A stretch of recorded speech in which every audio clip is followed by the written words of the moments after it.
Unlocked Art Number Pictures. All of these pictures have been drawn with numbers. Can you see the underlying numbers? Here I'm starting with a 4. And the line going up and down, I'm extending it across, closing off the box of the 4, and then thinking it looks a bit like a house, I've added on a triangle at the top, little rectangle for the door, and now I'm extending down a ladder because this isn't just any house. This is a tree house, so you need a ladder to access it. Now I'm just going to start extending the branches as I go, and one thing you need to understand about trees when you're drawing them is, first of all, their branches usually grow up and out, and they grow from thick to slowly thinner, and they slowly become thinner as they go.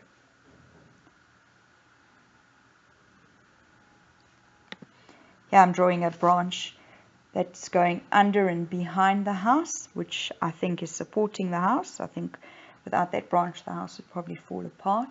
And here you can see I'm drawing branches coming from other branches.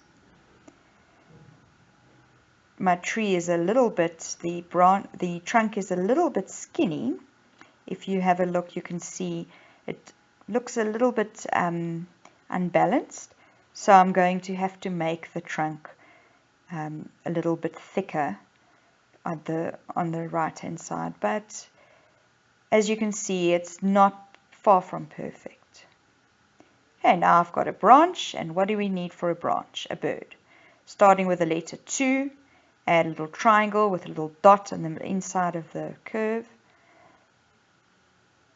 and now I'm just adding on the wing and the body, and then at last the tail.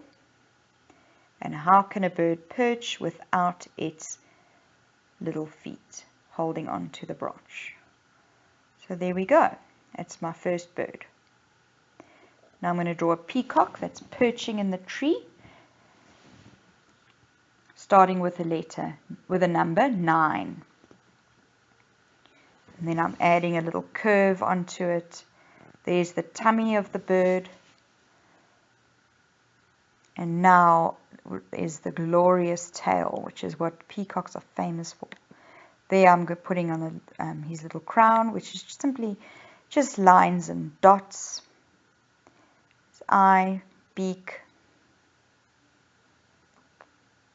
Now I'm going to do a little wing, little feathery patterns, and you can do any kind of patterns you like. They don't have to be like mine. And now you can go ahead and add some detailing on the tail. You don't have to draw all these drawings on one page like I've done. You can draw them separately. You can choose which you want to draw. You can choose which you don't want to draw.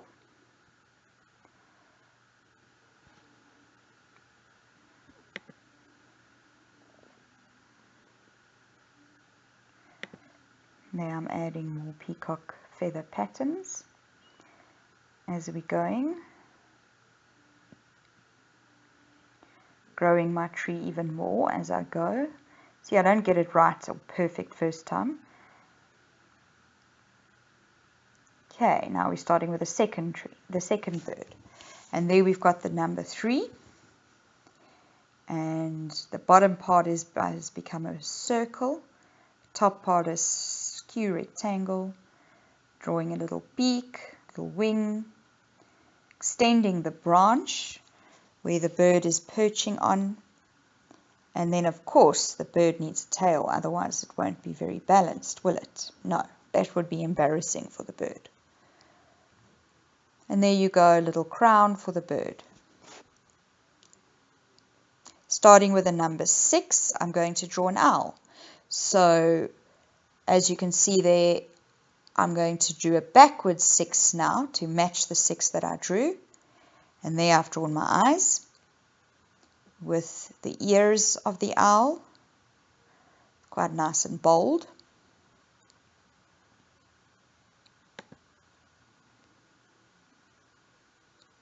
Little beak.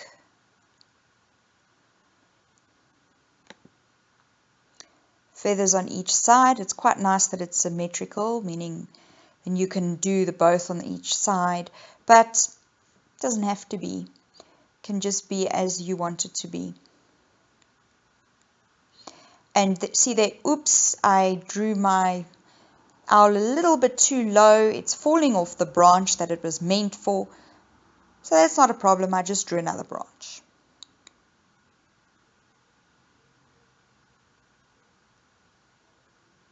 So if things don't work out, then I just figure out a better way. Okay, so now I'm starting with the letter 6. And I'm going to add an ear onto that. I think that might give away which animal I'm doing. The inside of the ear, there's the eye, eyelashes,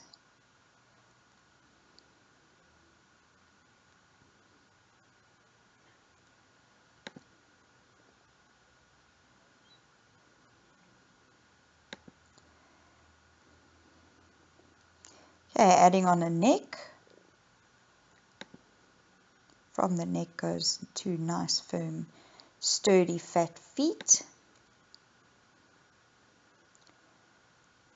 Through to the back of the tail, and then the spine. And there you can see how we have our little elephant. As you can see, I'm drawing the back legs. You can't see the whole of the back legs because they are behind the front legs. So they're just peeping out. And they look smaller, but that's just because they're further away. Right, so I'm starting with the letter 5, with the number 5. I'm going to color in the little corner in the top left of the 5. Flick a few lines there. Add a dot. Now it looks like I'm scribbling, but maybe it will start to make sense after a while. Now I'm drawing a half circle.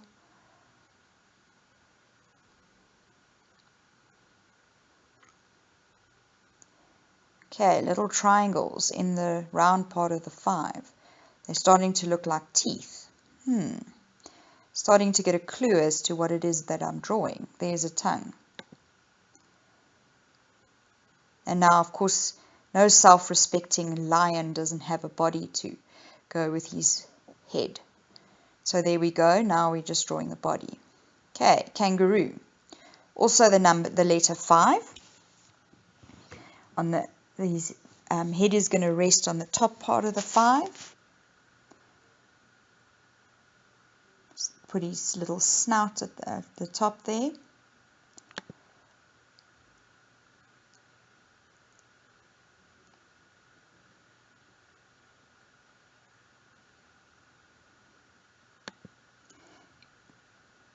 There we're adding his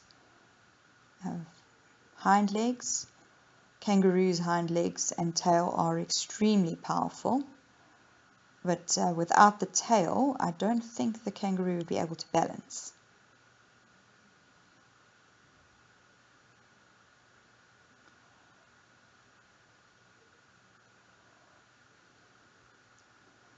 Goes little forelegs and ears. And there's our kangaroo.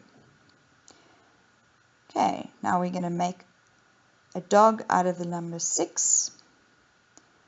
It's like a circle inside a circle.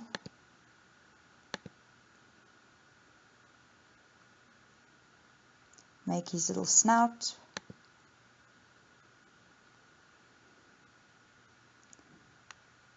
Add on some ears, flappy ears.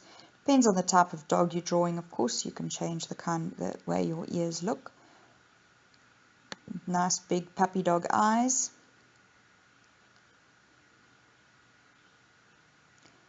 Add some detail.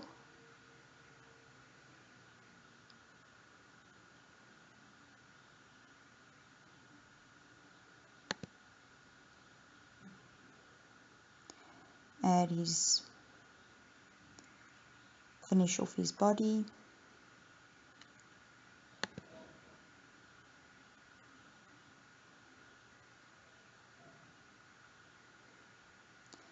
we go. So now we're going to make a cat out of the letter 8.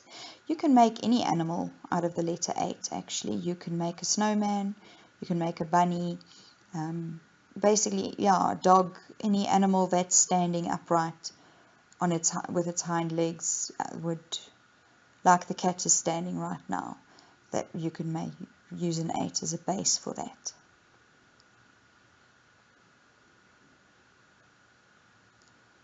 Okay, this is a bit of a cartoony crocodile because he's actually standing, he's walking on his back legs. We're starting with the number 7.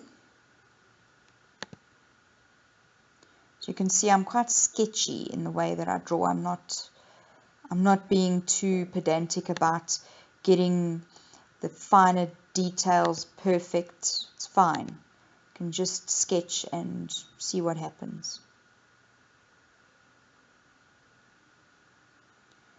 Okay, we've got all these little teeth. Nice smile for the crocodile.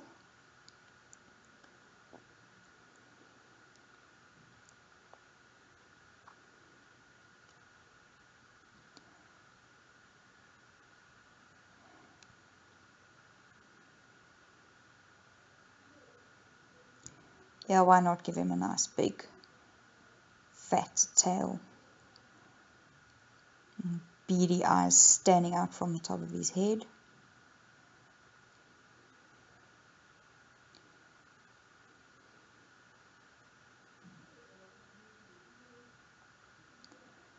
Go the other hind leg.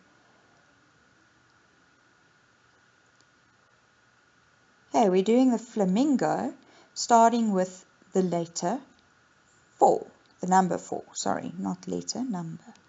So there we've got the 4, as you can see. I'm drawing the body of the flamingo now, which is basically just a roundish shape, and then the head of the flamingo. Maybe this could be a stalk, it doesn't have to, I don't know. And as you can see, the 4 of the legs shows you that the flamingo's bending his